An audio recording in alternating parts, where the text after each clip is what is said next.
Palestinian state at the United Nations in September, according to Prime Minister Mark Carney.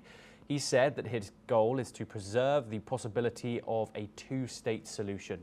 The announcement came after France said last week it would recognize a Palestinian state, and a day after, Britain said it would also recognize a Palestinian state at the United Nations if the fighting in Gaza, part of the Palestinian territories occupied by Israel, had not stopped by then. Carney has said that the move was predicted on the Palestinian Authority's commitment to reforms, including commitments to fundamentally reform its governments and to hold general elections in 2026, in which Hamas can play no part. Here's what the Canadian Prime Minister had to say. Pour ces raisons, le Canada a l'intention de reconnaître l'État de la Palestine lors de The Palestinian Authority President Mahmoud Abbas has welcomed Canada's historic move in recognizing the State of Palestine, as per the official Palestinian news agency. Meanwhile, Israel condemned Canada's plan and said that it represented a reward for Hamas and arms the efforts to achieve a ceasefire in Gaza, according to a statement by the Israeli Foreign Ministry.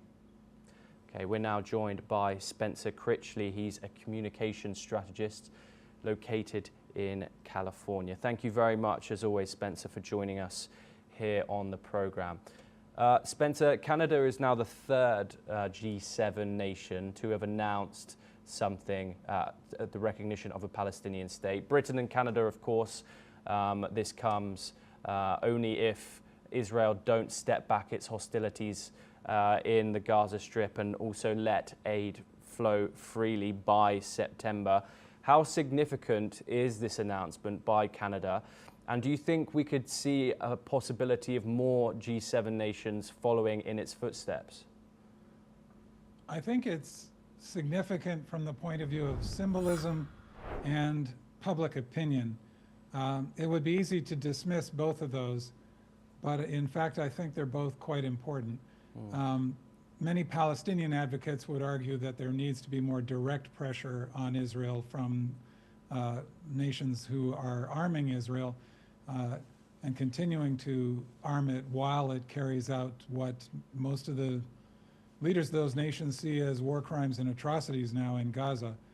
However, the extent to which longtime allies of Israel take moves like this communicates very strongly the message to the Israeli people, first of all, that their current leadership is turning Israel into an international pariah. And I think it's beginning to dawn on more and more Israelis. There are many who've been aware of this for quite some time, but I think it's beginning to dawn on more and more of them that the stories they're hearing about what's going on in Gaza are not necessarily accurate, and that Israel now finds itself in the position of committing the kinds of crimes against civilians that the State of Israel was founded to prevent from ever happening again.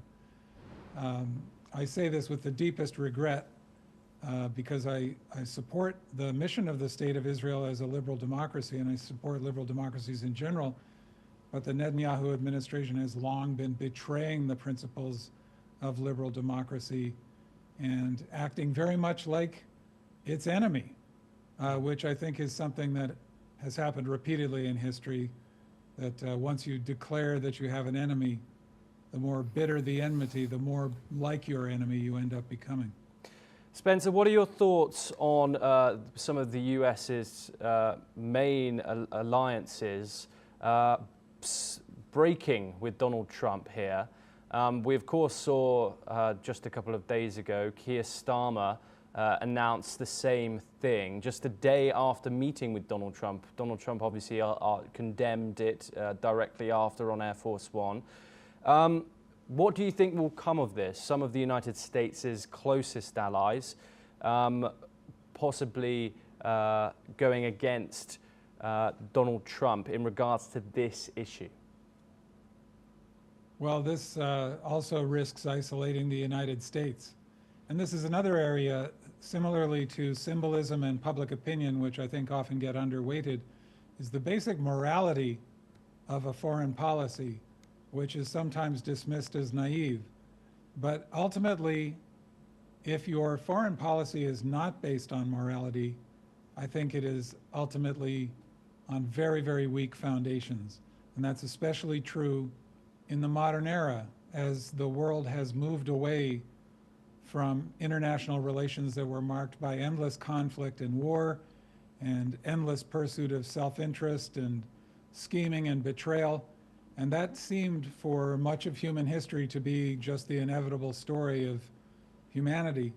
But things fundamentally changed after the horrors of the 20th century, and the world did make real progress following the end of World War II. It sometimes seems like we have not, but in fact, it's been one of the most peaceful periods in all of human history, which gives an indication of how bad previous human history was. And the reason for that was a moral awakening.